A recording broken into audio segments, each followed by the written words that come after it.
Hello, everybody. If you had a child that couldn't walk anymore, would you kill it? Or if you had a mom that couldn't walk anymore, would you kill her? Now, why am I asking a question like that? Of course, I'm not suggesting that you should be doing this, but there is a reason why I'm asking this question, because some people are suggesting something quite similar to others and aren't even aware of it. So if you want to know what this is about, stay with us. This is Petra from the Nevelle Show. And today, we do the win-win situations on Thursdays, but on Monday we already did win-win situations. And this seems to be a week where the topic that we usually do is just not going away. So what I really wanted to deal with is, what can you do if you're being bullied or if your pets are being bullied? What can you do if you're being threatened in that area? And one of the things you can do is, what you can do with bullies regularly is you can shine a light on it publicly. That is not necessarily suing them, because that is costly, it is risky, and if they have much bigger pockets than you probably don't have a chance. But in today's society, a lot of things are about reputation, and that is the same with the neighborhood bully as well as a big corporation. So shining a light on something is something that we don't like to do, because most of us, at least those who had brothers and sisters, were always told that there shouldn't be a telltale, which is maybe something that is not very healthy in a society to be taught to children necessarily. But then again, you don't want to be somebody who always points fingers at other people too. So there is a gradient to walk here, but sometimes it really is the only way to protect those who are with you. And that doesn't mean that there will not be some retaliation. Sometimes there will be, but that doesn't mean that it wasn't the right thing. And there are a couple of things that you can do, and sometimes you have to be the one doing it. You have to be the one shining the light. And sometimes it can be somebody else who can help. And I've got a couple of examples of that.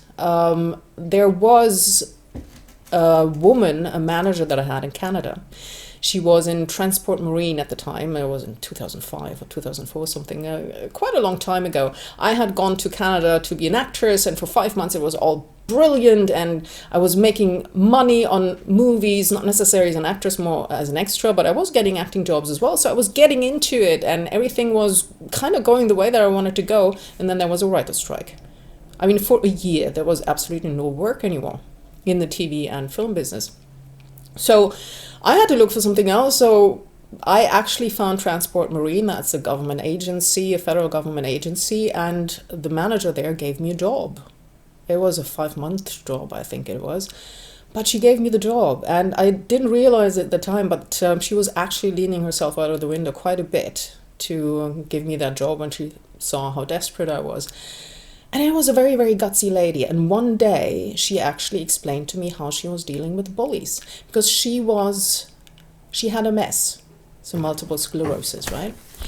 And it was so bad at that point already that she was in a wheelchair. And it was one of these really, really heavy wheelchairs. And then she told me that it happened occasionally, apparently quite frequently, that she was being bullied, that she was targeted by bullies because she was disabled, which is something that is just inconceivable for most of us, but it does happen. So I asked her what she does, and she said, well, if the wheelchair is rolling, it is a weapon by itself, which was true. I mean, everybody would just jump out of the way when she would come. And she was such a beautiful lady. She was always in a good mood. She was always kind. She was always very funny, despite her condition, which was in itself an inspiration. But anyway, so I asked her, okay, what do you do? You know, if it's stationary. Sorry, I've got my little boy here on the side who wants to have attention. What do you do if it's stationary and, you're sitting in the bus somewhere? She said, oh, well, I sing loudly. So apparently what she does, or what she did at the time, was she was starting to sing loudly at the top of her voice.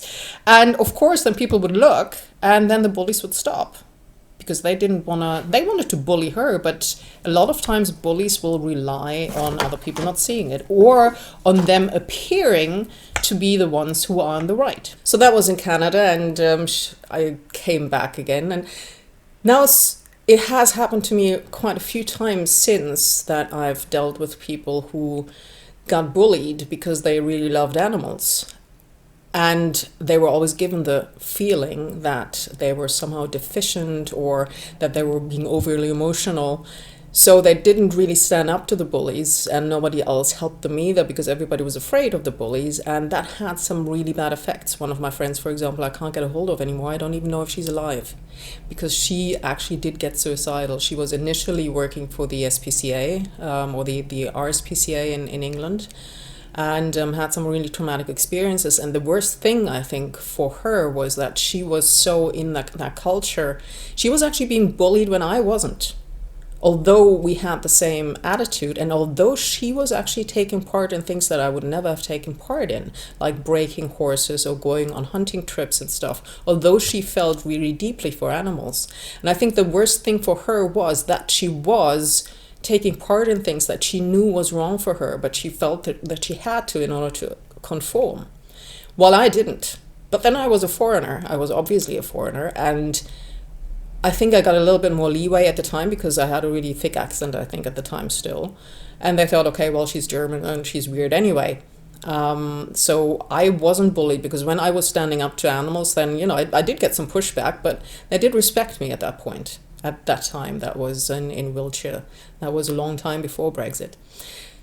Anyway, but this is not the only time that happened. It just happened to me literally today. I went outside and there was also a woman, and she had been bullied for quite a while, and I know that, where she was living. But then somebody stood up against the bullies, and then she came out and she started to thaw, and she started to be a lot less aggressive than she was before, because a lot of times people who do get bullied, they either get into a totally depressive mode, or they start becoming really aggressive to a degree that nobody else understands. And that was the case with her. But now that somebody stood up against the bullies, she's startly coming out and she's startly smiling. And every time I meet her outside, she's smiling. And we just got talking about our pets. And she says that actually when her dog died, it took her a year to get rid of the suicidal thoughts. And that is the case with quite a few people. But what is the worst of it is that even towards the death of the dog in the last year or so, she was taking care of him and she was making sure that he was comfortable, and she was giving him pain medication when he needed it and stuff. People kept suggesting to her that she should just kill him. I mean, they would never do that to their child or to a human, but she should just kill him, although she deeply cared for him.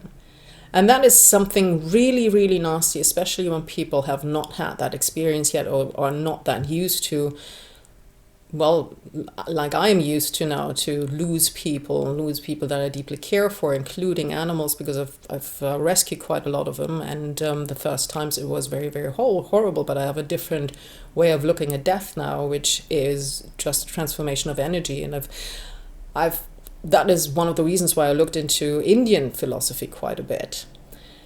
But if you don't have that, and you see that your best friend, you're being bullied already, and then your best friend is dying, then people want you to kill him. And they may have some methods of forcing you. It is one of the most nasty things somebody can do to somebody else. And the horrible thing is people aren't even aware of it. They actually think they're doing something nice. If somebody would suggest that for their mother, for their child, they would go, oh my God, how can you say that? But if it's for a dog, it's absolutely fine. But then it has nothing to do with the actual thing, because otherwise they would suggest that for the child or for the mother as well.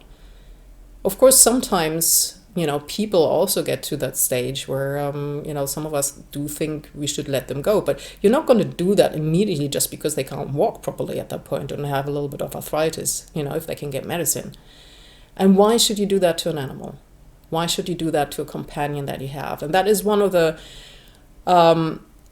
reasons why this pets course that we was constructed to give people the opportunity to see that there are other people out there who care and who feel like them as well. And that there's nothing wrong with that.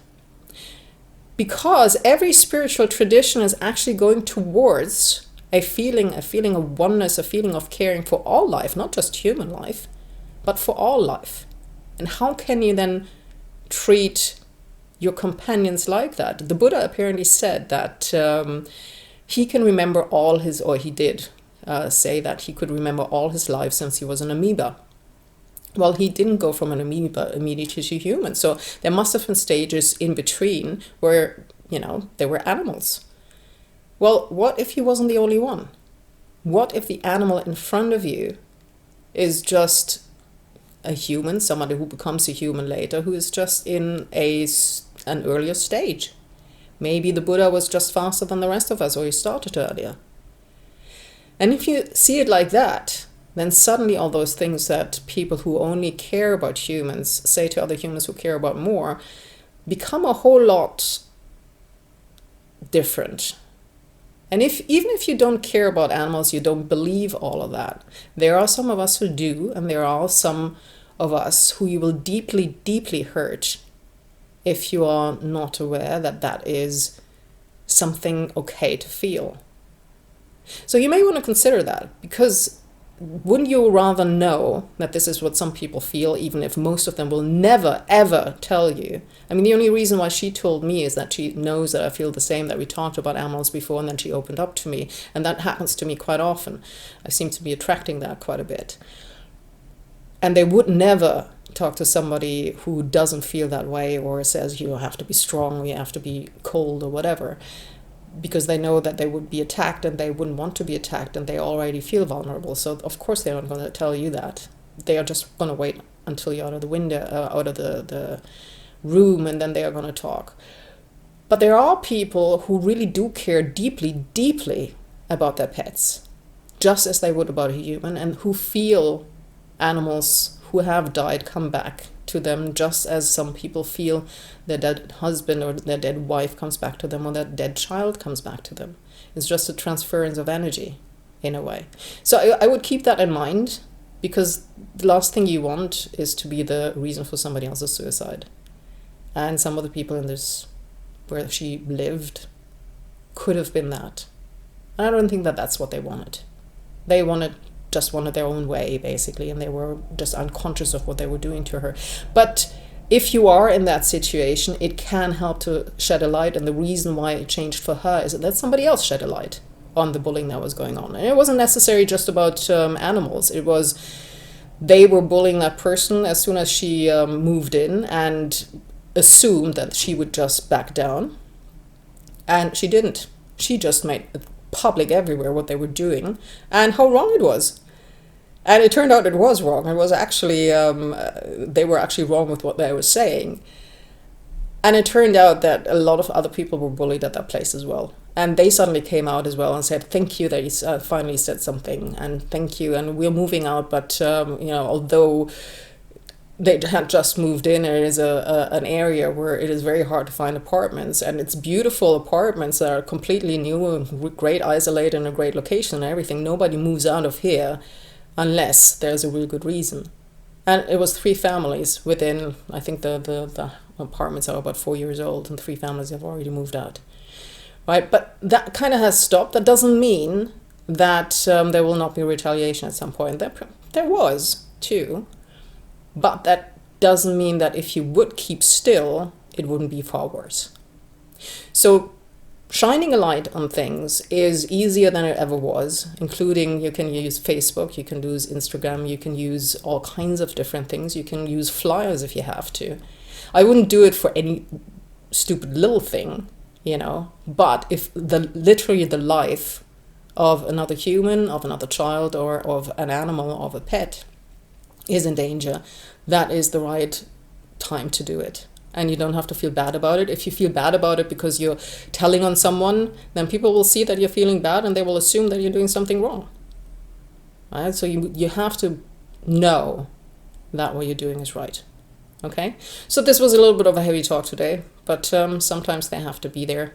And I hope that this will end this little flick that I've had this week. At that point, I don't see a reason to start a fight. I usually finish them nowadays, but I'm really rather for win-win situations. And as always, live long and prosper. I see you tomorrow.